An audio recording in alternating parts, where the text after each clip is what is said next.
Ed Morris is a London-based freelance assistant editor with experience working on TV dramas, short films, trailers and more, currently working as a second assistant editor on a brand new 6-part BBC drama.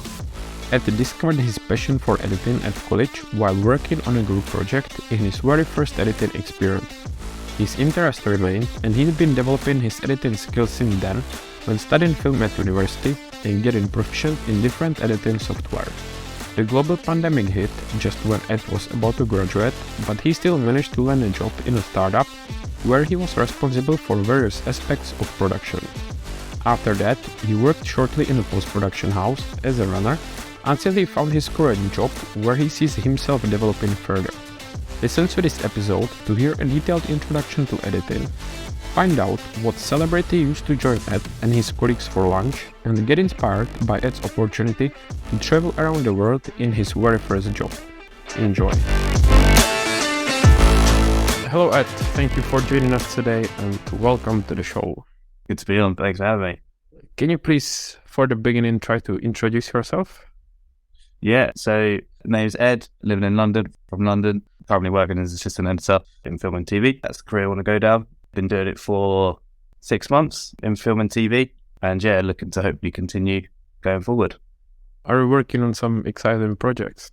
Yeah, so working on one right now, 6-part drama for the BBC, where the same creator, Stephen Knight is the show creator, so the same dude that did Peaky Blinders. Wow. SCS Rogue Heroes. This is kind of his new venture. I think they've just finished production. So yeah, we're now moving into the fine cut stage of it. Yeah, it's been really good fun, and first kind of major show to be on, so a busy one. So yeah, learning a lot. I can imagine, yeah. Well, let's start with your beginnings. So why did you decide to pursue filmmaking in the first place? So I did sixth form, which was year 12 and year 13 over here in the UK. And I did media beforehand, but that was kind of a very broad, you do posters and music videos and kind of adverts. And you just kind of do a range of things and learn a lot about publication and all that kind of media terminology, which was fun, very practical. And then kind of fluffed a bunch of GCSEs, so I couldn't do A-levels I was predicted to do in college. So Can I ask you, I don't know what is a GCC. So kind of like It's like they're the exams that you in year 11. So when you're 16, you do these exams, and that basically then determines what things you can do in college. And then from college, you go to university. So they give you like a prediction of what grades you could get, and you kind of outline what things you could do beforehand going into college, basically. So these GCSEs are supposed to set you up. So, everyone goes on about them, and they're redundant now, but whatever. But yeah, so kind of messed them up a little bit. So I've not got stuck with film, but they were kind of like, do media, it's basically the same thing. Do you want to just kind of try film and do film and see what it's like? So okay, fine. So was out of those types of media still film the one that was the most interesting to you? No, I was more interested in IT and business. I wasn't a film nerd or watched a lot of films with my dad and stuff. It was never like a film buff, film nerd from an early age, but was always more of a practical learner. Struggled a lot with exams and writing and all that kind of stuff. So it was more of a visual, practical learner. Yeah. That's why I kind of preferred media and IT. And was always a big fan of like gaming and computers and stuff. So had that kind of connection, I guess. But anyway, yeah, so I took film and hated it for the first 2 weeks. Really boring. It was just, Was it like at uni or even before? This was at college, yeah. Yeah. This is, year 12, so it would have been 17, just turned 17 maybe, turning 17, something like that. And I can't really remember too much of why I didn't like it. I think because I didn't really want to do it to start off with, and the people in the class were just a bit, not my friends, not my type of people. So I wasn't really interested in it. And then you get 2 weeks to drop a subject when you first do A-levels. So I was going to drop that. And then basically our teacher was like, it's time to do something practical. So he gave us all the camera and was like, just go shoot a film, basically. Go and just shoot something for 10 minutes at the end of the lesson. Anyway, so we went and got a camera and just started playing around with it and started filming stuff. And then, started editing it. And I was like, this is actually well fun. We started editing on Final Cut Pro at school, and it was really, really fun. And since then, it kind of changed my persona. And since then, I was like, you know what, this is fun. I'm quite good at this. Let's see what happens. Yeah, it's kind of developed it over the course of the next 2 years while being at college. Was it coincidence that you were editing that film, or was everyone editing their own film? Yeah, so you kind of got paired up. So I just got paired with the person sitting next to me. So we both kind of filmed it. I think he was doing drama as well. So he was wanting to act in it. So he was acting in it and I was just behind filming it. And then we both kind of sat down and tried to figure out what the hell final cut was and what the hell to do with it. And because it was new, because it was fresh, it was really fun. And again, coming from someone who likes computers and being visual, creating that kind of magic there was really interesting. So that kind of, I guess, kicked off where I am now and what would eventually turn to go to university and study it there. And did you since then know that you want to focus on editing? Yeah, since then I was very tunnel visioned, as in that's the route. Because it was, holding the camera is incredibly fun, it's wicked. But there was something, the stuff that you can do in front of a computer in editing software is something that really appealed to me and something that I was quite good at. So I thought, yeah, that's the route. Sounds good. At least you could, throughout those years, keep developing that editing because you already knew what you want to do. Yeah, exactly. And then going to uni, you think, yeah, you've got to try everything. But, there's always something in the back of your mind thinking that you get drawn to. And why did you actually decide to study at uni? I mean, could have just developed your editing skills. It's a very good point. It's a very, very good point. Yeah, I didn't really know too much about the film industry. Didn't really know anyone other than the people in my class. Yeah, I really just didn't know how big of an industry it was. So I kind of wanted to go and learn, just learn a bit more and learn the actual mechanics behind it. Because a lot of the course, the A-level that was doing at college was more film theory and you watch a film and analyse it. It's, it doesn't take you into the industry or doesn't, open those corridors to make you learn that kind of side of it. I just, again, wanted to go and, learn a bit more about editing and thought, I could go watch a bunch of YouTube videos and learn myself, but thought it'd be better if I was learning from people who, would been in, the industry or who were kind of top professionals and also to meet other fellow filmmakers, right? That's the main thing, to, meet other people and work on your network. Start from day one. And why did you pick the university you went to? Did you ever go to the open day in the end or? Nope, because back then I've never been to London before, so I moved to London to study there. So I've never been there. Or maybe I was there like opening day just to have a look after I studied there. So in that sense, then, but it's different. Well, I had a look online, just was like top film schools in London, just because automatically my brain was London's the place to be. So I had a look around, and Middlesex I think was at the time was top 5. I think I don't know if it's also in the country or in London. I think it might have even been in the country. For film, right? Yeah, for film. Yeah, I think I heard that as well from someone. Yeah, so I think it was. Yeah, so maybe even top 3. Top 3, there you go then. Yeah, clearly it's good at something. So I think I was like, okay, let's go have a look at that. I think other options were like Reading and maybe Bournemouth, but I think I wanted to stay in London. So I think, so I went and had a look at that, went to the open day, and it's really modern, it's really new. They'd spent like £80 million on the media facilities and the film facilities. So the Grove was worth like £80 million, I think. So it was, it was new, modern, and looked good, and the course looked good. I think, the tour they gave, they took you around all the green screen studio and the motion capture studios and all the massive TV stage. So also they give you all the works, and it did look really, really cool. So, Yeah, the truth is that, the facilities, like what was it called? In a Grove? If you look at those Macs, the PCs, even the cameras and stuff, it looks really great. So no surprise that if you come there for the opening day, it makes very good impression. Yeah, exactly. They show you the bells and whistles. And I still remember when I came for the first time to the editing room and I saw all those Macs, I was like, wow, this is cool. Yeah, and exactly. I can imagine for the editor, it looks even better.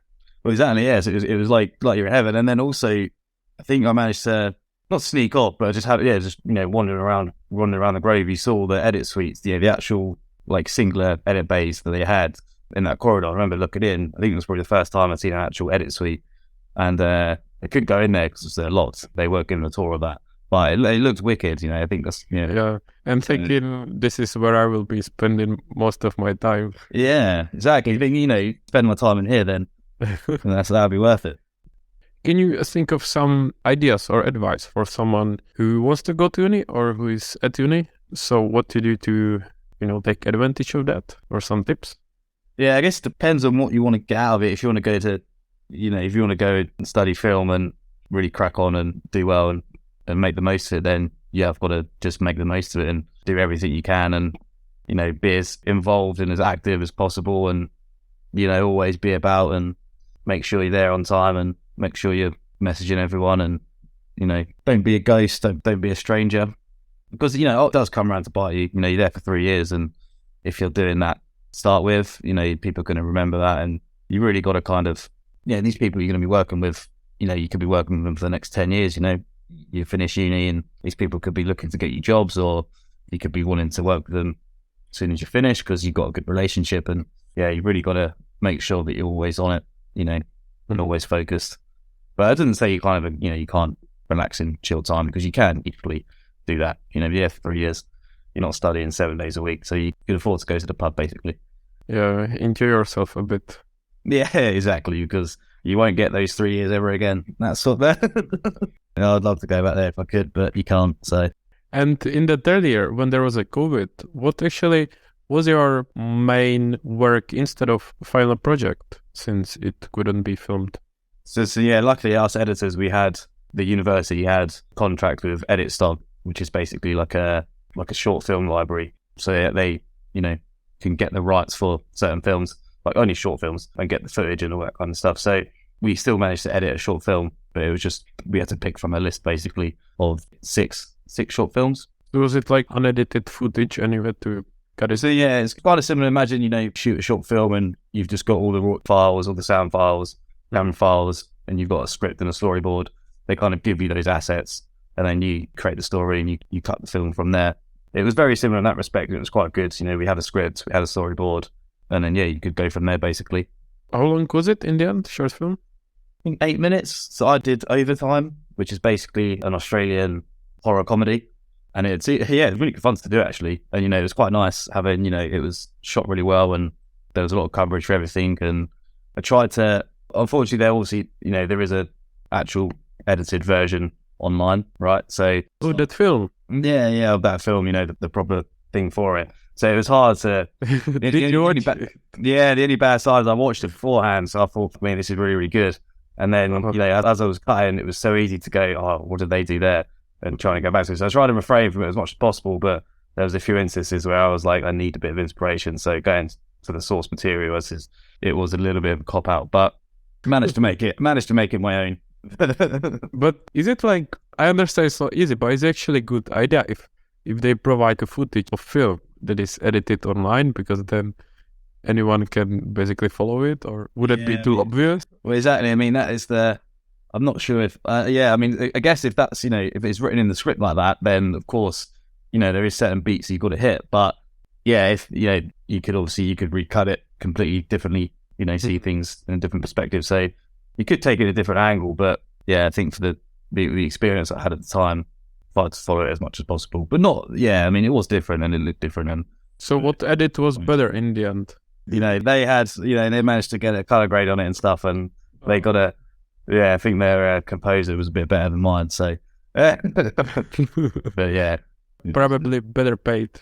But probably they might have had a bit more time on it as well. No, I understand. I mean, it was, considering the situation, it was difficult. Yeah, it was difficult. I mean, I was really happy with the end product. I think, fortunately for editors, I think they had it a bit easier than, like you say, cinematographers or producers who couldn't quite get their work out there. And what software have you been using during uni?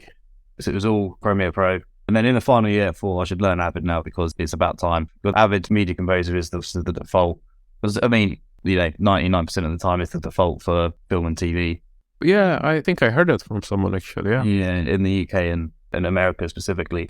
So, there is the 1% that still cut film and TV on Adobe, Premiere Pro, which is great. But so I was always using that up until uni, which is great. I think this is a great beginner editing software to use. And then if you can make the jump to Avid, I feel like you should, because it is a great bit of kit. So learn that in third year, and we're using that on the TV show that we're working on now. So it was very handy to have that experience cutting with it before going into this job. Was Avid available at uni? Yeah, it was, but they didn't teach it. They offered the course, 101 and 110 course they offered, but they didn't fundamentally teach it. But luckily, our third year teacher, I think because we all said we would learn it, he kind of taught us a little bit of it, which is good. But the default teaching that they would do was Premiere. Yeah. And can you compare those two softwares, Premiere Pro and Avid? I can, yeah. I mean, ultimately, depending on the editing software that you pick, depends on the project that you're working on, and depending on what you need it for. So, Premiere is really, really good at doing things quite quickly, and it's really good for temp graphics. There's a lot of sound work that you can do, and there's a lot of effects, and there's a lot of things you have at your disposal to make, especially your temp work, really, really, really good. Sorry, what is temp work? So, I mean, for instance, in a film and TV perspective, you would do kind of temp work in the offline edit, which you then provide and turn over to a sound department, an online department, and they would also do the finishing touches. So Premiere is really good at that because you can do a lot of advanced stuff in that software before turning over to, picture or sound, for instance. So you can get some really, really good looking stuff in Premiere. With Avid, you have to kind of transcode everything, and you have to work with Avid native codecs, which can be quite annoying. And, it's a lot harder not harder, but it's just more of a workaround to kind of get your project up and running. Whereas Premiere is very much a drag and drop. Can you say it's easier? It's easier to learn Premiere. I do think Premiere is an easier software to learn. And of course, you have really easy access to After Effects as well with Premiere, so you can collaborate between the two of those softwares with a click of a button. It is more user-friendly and more beginner-friendly. It kind of holds your hand a little bit as you're working. And does it also differ based on what content you are working on? If, for example, you are doing music videos or YouTube videos, you would use rather Premiere Pro, whereas for working in the industry as you are, you would go for Avid, or it doesn't really matter? I mean, yeah, again, it's all kind of down to the editor's preference, but the majority, from what I've seen, is film and TV, they kind of stick to Avid Media Composer. And then a lot of video-based work is done, YouTube, Instagram Reels, TikTok, a lot of that is done in Premiere. Yeah, but it's all down to the editor's preference. So the editor of, have you seen Everything Everywhere All at Once? Yeah, sure. Yeah, so the editor, Paul Rogers, he just won an Oscar for his editing on that film. He used Premiere Pro for that. I didn't. Yeah, so exactly. So you wouldn't really know. And it's not really, and his reasoning was that he was very proficient in that software, and he thought that, in order to get the best story possible, he wanted to use that to serve that story. So yeah, it's all down to that preference, but of course there is a shift in terms of who uses what. So, and what about I know there is also DaVinci, right? And Final Cut. Those are also quite a big editing softwares. Yeah, correct. What can you say something about those? Yeah, I think so. Like you say, when I was at school, we used Final Cut Pro, and it was great because it's really easy to use. You kind of just drag and drop everything and don't really worry about anything. And I know it's obviously, saying that in hindsight is bad, but when you're 16, it's a very easy software to learn. And obviously because it's native to Apple, it runs very, very smoothly, of course, on Apple products. DaVinci Resolve, I get, is really, really powerful at the moment. And, they just launched a iPad version, so you can actually edit on an iPad, which is massive, especially on the newer iPads. Yeah, you can do a lot of good work on that. But yeah, DaVinci is great because also that's free. There is obviously a paid version, but the free version is really, really good because you can also, the color grading capabilities of that program are huge. So instead of doing a workflow between a different editing software, you could just use Resolve to do a kind of an end-to-end project, which is really, really helpful. So I think if you can, and a lot of these different softwares have advantages and disadvantages, so I think if you know how to navigate between them, you can use them, just to your advantage. It's hard to say one's better than the other. Of course, people have their preferences and, fundamentally there are certain things which one's better at than the other isn't. But if you can use all of them, then, I think it's going to just benefit you a lot more. Can you use all of them? To a base level, right? So, but, I haven't touched Final Cut since school, but I'd say I'm pretty competent working around the other three yet. And is there one you would recommend for beginners to start with? I'd recommend Premiere Pro, yeah. Is there a free version? I guess not. Or is I don't think there is. Unfortunately, most things nowadays just have a subscription rise. I think there might be a free version. I think there's definitely a trial. If you use it as a trial, like a 7-day trial. But yeah, I think it's, like everything, getting a little bit more expensive each month now.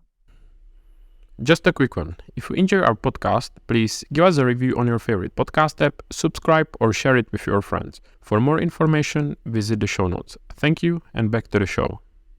So, as you mentioned, Everything Everywhere All at Once, how did you like the film? I feel like I need to watch it a second time. What about you? Actually, I went to the cinema and it was a few months ago. So before it got such a big hype from Academy Awards. And I think it was amazing. It was a beautiful, funny film. Very well done, considering the budget and the resources they had. I think it was great. Yeah, you take all them into consideration. It deserved what it got, Yeah. So how did you start planning your way into the industry? Although understandably there was a COVID, but still, how did you go about it? Yeah. Well, that lockdown was, I don't know about you, had a great lockdown. Oh, you had or you didn't have? Yeah, I had a very good lockdown, yeah. I don't know if it's sarcasm or not. No, I was living, living with 8 friends in the same house. And so we were all living together, it was an 8-man house. And yeah, COVID hit, so it wasn't, everyone stayed where they were. But yeah, I was getting furloughed from, uni job that I was at. So I was, getting paid, and it was really, really hot that summer. So we were just sitting in our garden doing nothing but, drink, just having a few drinks for a few months. So yeah, it was great. But anyway, yes, because the industry kind of stopped. And my plan, I wanted to go into a post house and kind of work my way up from there, and just to see what it was like, the actual industry. Thought that would be the place to be. So I kind of wanted to go in there. When COVID hit, I think they kind of stopped. Wasn't really hiring people because everyone, went remote. So that option kind of, dried out a bit, but ended up picking up, got offered a job, a new video production company. So it was a startup, and it was run by 2 guys who owned another business. So they had like a parent company, and they kind of built this video production business on the side. So it was called LNG TV. So they started that. I think I remember when you started there, like a posting that you worked there. As far as I remember, like a good job, considering that it was kind of during or after COVID, and also for a job after uni. Yeah, so I got it, I think, so I started officially in November. So yeah, fake graduated, in July. And then I think we just came out of that wave of COVID, and then we went back into lockdown again in like December, but I managed to get that job in November. And my role basically was to do everything, production wise. So the 2 guys that were running it were the producers, and they were in charge of getting, the business was podcasts, interviews, social media content for the liquefied natural gas sector, which is a very niche sector. And it's basically energy in a short summary. Yeah, so the idea was they would go and get some guests and some people to interview, and we would interview, honestly, people with multi-billion pound businesses. We would get the CEOs on, the managing directors on, and they would basically, 2 guys that run it would interview these people, because they was all in a kind of a small, kind of like the film industry, right? It's a very small industry, but everyone knows everyone. Well, it's a large industry, but everyone, it's a small industry in that respect. It was the same for that. It's a massive industry, but they dealt with a very niche area of that. And our goal was to basically bring it into the daylight, right? Modernize it a little bit and inform people what was going on, what was happening, kind of some of the stories that were happening as well, because it's a very interesting concept. So they take these massive liquefied natural gas ships, right? These massive, literally they're huge. They're like, honestly, like, I think they're like the 2nd or 3rd largest ships that you build. They're honestly huge, and they store this gas. So they liquefy the gas basically and store it and transport it over the world. And that's what, I'm pretty sure the UK uses it. So I guess it was also quite educational for you. It was, it wasn't quite my cup of tea, but, I learned a lot about it. That's for sure. But anyway, so yeah, that was and we would interview these people basically. And my role was to basically bring it to life, from getting the guests to publishing the video. I would do everything production wise in that pipeline. Out of curiosity, why was it focused on this specific niche area? The 2 guys that run the company, their parent company or their other business was a recruitment firm for that industry. Okay, yeah. So they had a lot of connections already, and they were doing a lot of stuff in that industry, and they wanted to add something to their kind of existing business, which was a video company, basically. So yeah, we'd do that for 2 years. So I would film and edit. We had a small studio in Mill Hill, and we had a multi-camera setup studio, and we would film and edit, 5 episodes a day, maybe 1 or 2 days a week, and churn them out over the course of, I think we did it for just over a year, which is great. And we were the media partner for some conferences. So we went to Dubai, went to Rome, and we kind of did some interviews, Vox Pops there in person, which was great. You know, Matt got to travel, got to see Dubai, which was great. 2 minutes that we were kind of walking in and out of the conference. I remember you posting like filming from Dubai. Wow, that looks exciting. It was a jump, yeah. I mean, it was a very, very busy time because it was, you know, it was just me doing the work. I'd film and edit basically, you know, at the same time. So we would film during the day when the conference was open from 9 till 6, we would film, and then they would wanted, you know, same day turnarounds. So I would then edit from, you know, 7 till 3 in the morning, getting all those, you know, all the people that we interviewed would be editing those during the night to give to them first thing in the morning. So it was that, you know, 3 days. So it was really, it was very, very intense, but it was, you know, seeing the country was still, you know, it was a great opportunity. Yeah. And then we did the same in Rome 2 months later. It was a great, you know, for me, it was great, you know, just out of uni, just after COVID, managed to, you know, learn a lot. Did you enjoy working there then? Yeah. Because I had a lot of creative freedom. You know, I built the studio, kitted it out, you know, came up with the kind of style of the show, and yeah, kind of had a lot of free reign in terms of building it up. And yeah, it was really exciting. So in that respect, it was great, you know.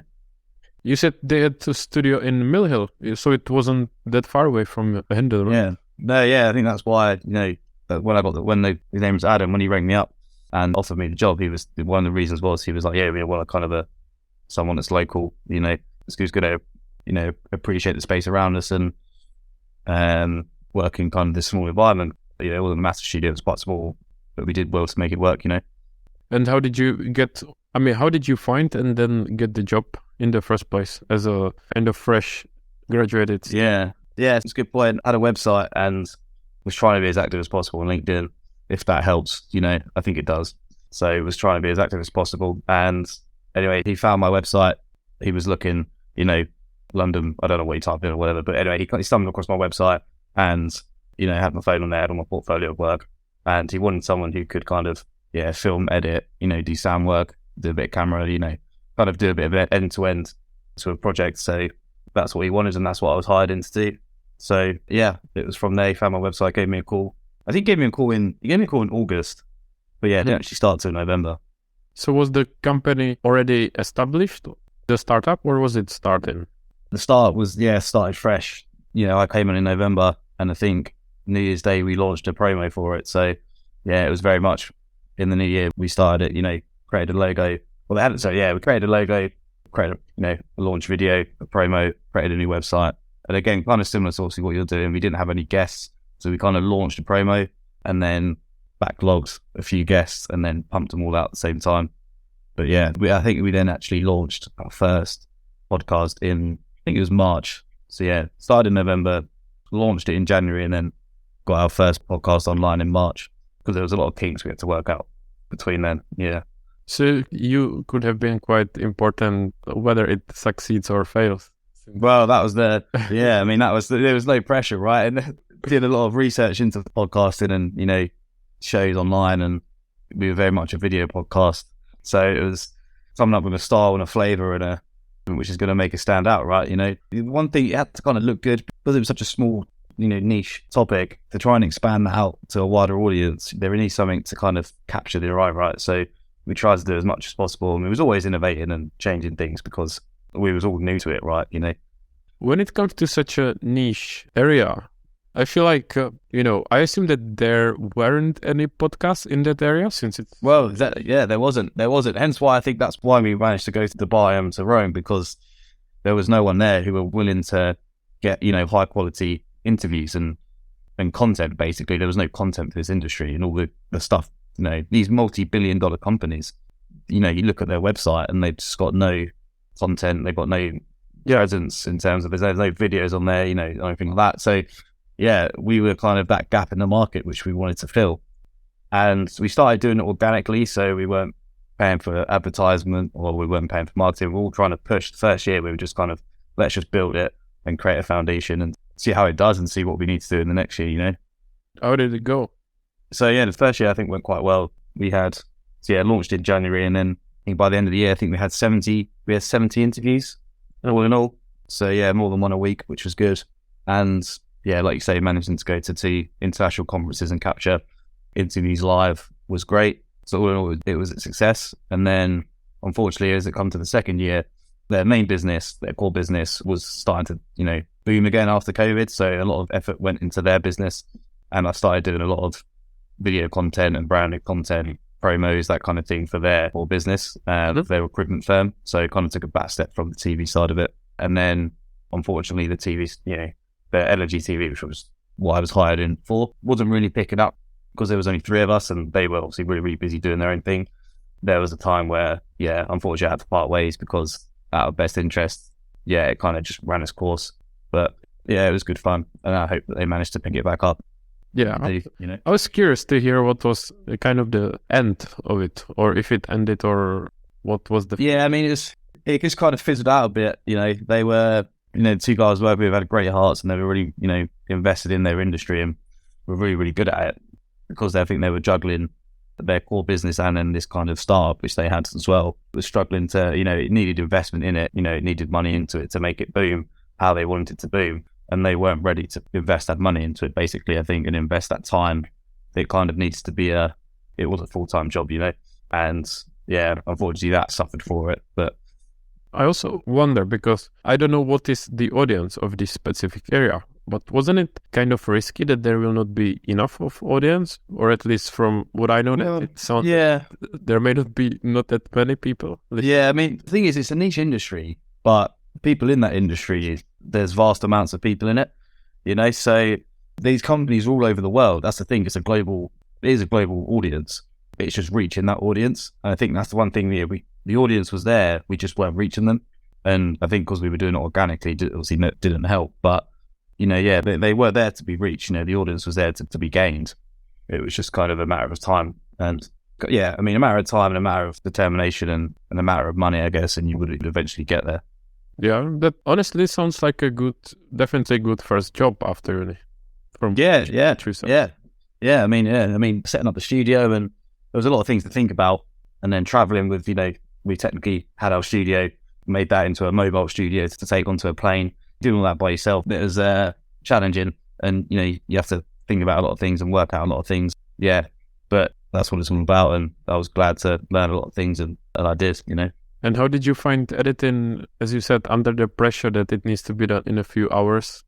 Well, luckily, I mean, when we went away, when we was at these conferences, it was a case of, luckily, beforehand, kind of created a template, beforehand, created a project, filled it with music, sound effects, and graphics, and created a base layout of what our edit would be beforehand, so that when we got there, we could kind of just literally cut it all together, create a LUT, made sure the cameras were all set up as they should be, and then it was a case of we shot multi-camera, so it was a case of, as soon as we brought it in, making a few quick cuts, tidying up a little bit, and it was good to go.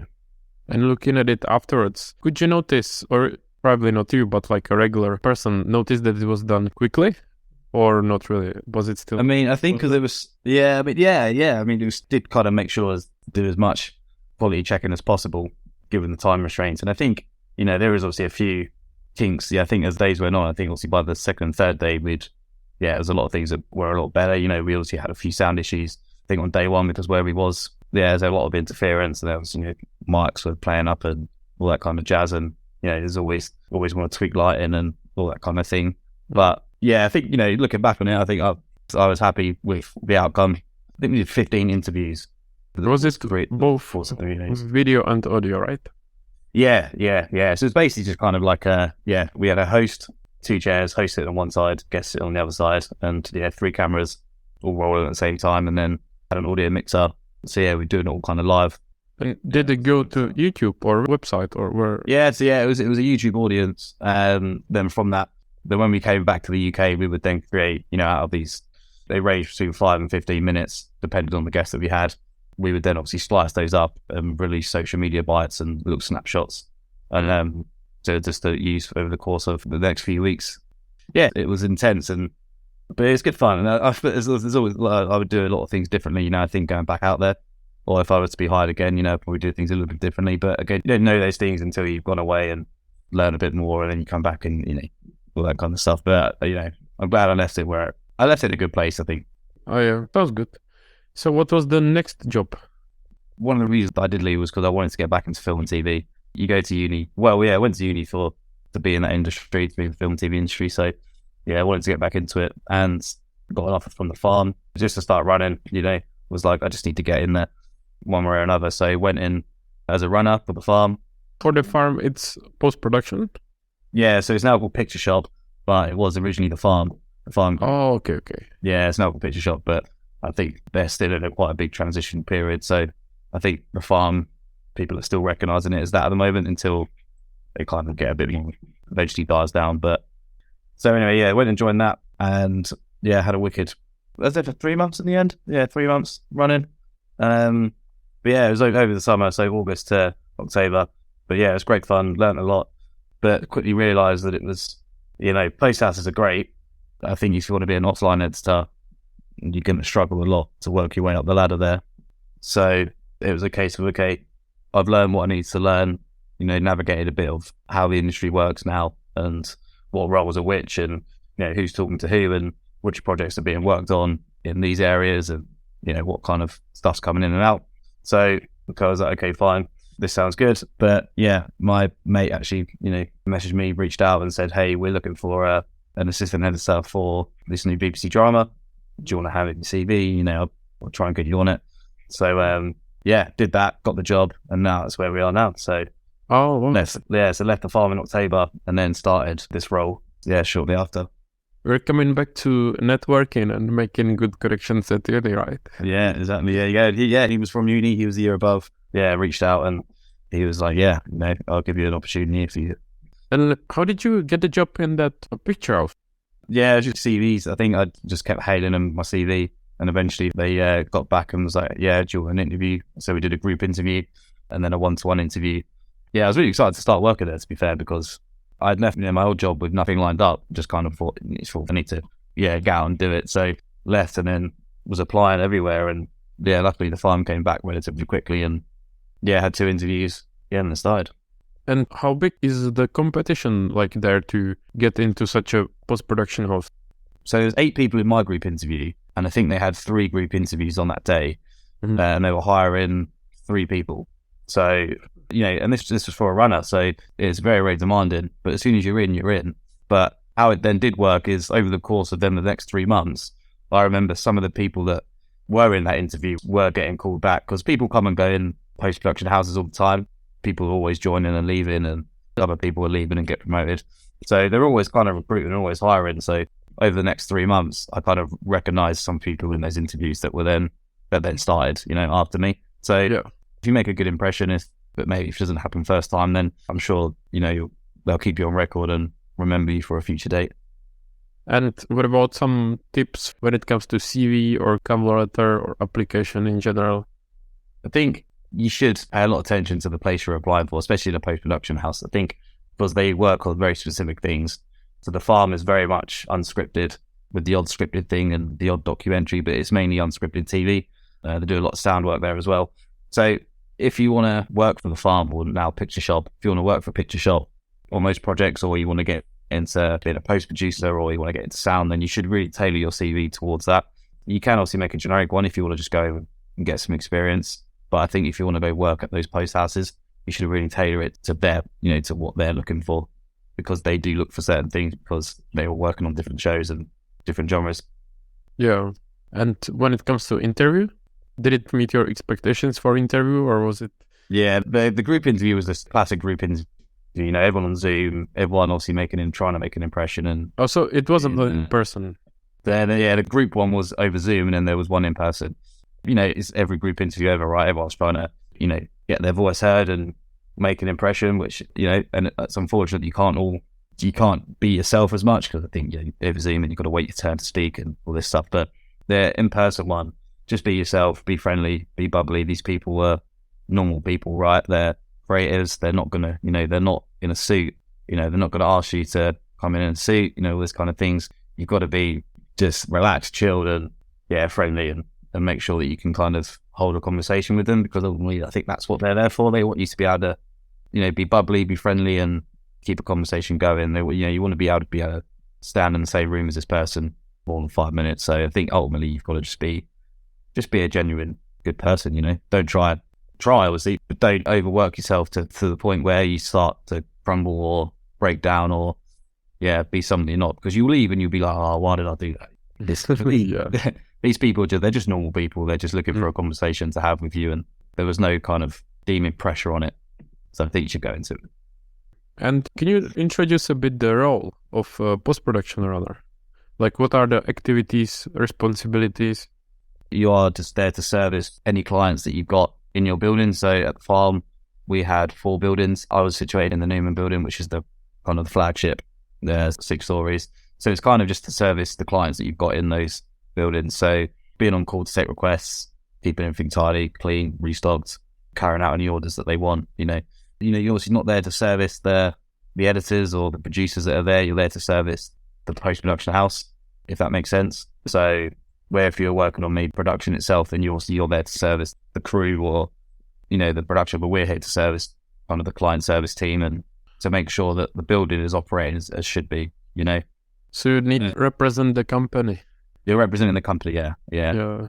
But of course, that there's still it involves obviously going and speaking to editors and taking lunch orders, asking what they want, and keep making sure they're happy, because if they're happy, then the business is happy. So yeah, that's the motto.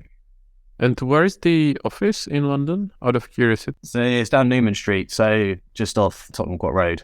So like literally in central Oxford Street. Yeah, where the new Elizabeth line has been built, the road opposite that. Sounds like a good location.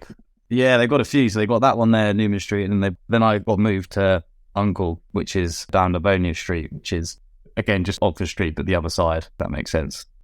In that building, actually, they had it was called the Fast Building, because they would work on fast turnaround shows. So things that needs to be edited in 24 hours, they would come really, really quickly come and do that. But Michael McIntyre came in now and again. What was it? It's quite cool. Michael McIntyre, the comedian. I don't know who it is. He's done a few things on Live at the Apollo, and he's got a couple of new shows out. Why was he there? He's got a production company. He owns a production company now, I believe. So he had a few shows in the mix, and he was just coming and he would oversee him now and again, come get some lunch. So discuss certain things with him. So saw him now and again. That was all right. That's cool. And you said, or like, what is, as you said before, if you start as a runner like this, the career progression doesn't lead to editor? So if you want to be an offline, story editor, not as much. It'd be very, very hard. You can, it's not impossible. Just it's very, very hard. It's more situated, I think, for if you want to be an online editor, colorist, post producer, or audio re-recording mixer. If you want to be in the sound department, then that is great for you. Yeah. And since that's not what you wanted, you decided to live by yourself. Pretty much, yeah. When the opportunity came in, I thought this is a great opportunity to now work on a project in the area that I want to go into, and then start getting credits. Because again, if you work in a post, even if you're an edit assistant in a post house, you're not getting credits. You're not working directly on the project, so it's hard to build up that portfolio. So yeah, now I've got the opportunity to work, self-employed. So now you are self-employed? Yeah, now I'll be self-employed. So I'm on this job until October, when my contract runs out. Then I have to look for the next thing. Hopefully that's we'll cross that bridge when it comes to it. But yeah, obviously I'll get credit after the end of this, which is good, and I hope you can use that to get the next one. So then, are you planning to stay freelance and get the next job, or do you want to get employed for the company and editor somewhere else? Yeah, I think I'd rather stay moving from project to project. I'm really happy and I'm really enjoying being an assistant editor at the moment.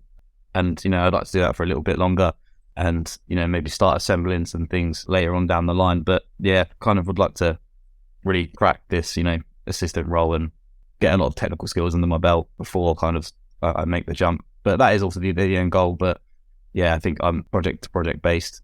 It suits me a lot better, I think. And when did you start on this project? Started mid-November. Oh, so it's like a year. Yeah, which is quite unheard of, to be fair. Yeah, especially as a second assistant. The first assistant I'm working with, he'll be on it until a bit longer. But yeah, it's quite a long time, which is really, really lucky. My contract was only until April when they started filming, but they decided to extend me, which has been great. So it's been a good, you haven't had to worry about finding the next thing, Yeah, I agree. Well, Ed, before opening any other topics, I would finish for today and agree to do part 2 sometime in the future if you are up for it. Yeah, give me another year to let you know where I'm at. No, I mean, because we didn't really discuss your current job and more about the editing. And I also wanted to ask you, because I know that you do some drone filming and stuff like that. So I was curious about it as well. Okay, fair. I would finish it sometime. I don't know when, but we can agree on a part 2 in the future if we're up for it. Yeah, sounds good. Sounds good. Look forward to it. Okay, so let's finish it for today. We'll do a second part in the future. So thank you and good luck in the meantime. Cheers, Thomas. Appreciate it, mate. Take care. Thank you for listening to Produced By. Subscribe to our podcast on your favorite podcast app, leave a review, or send us your feedback. For more information about the host, links from the episode, and ways to connect with us, visit the show notes. If you know someone who would be an ideal guest for our podcast, please get in touch. Thank you and see you soon.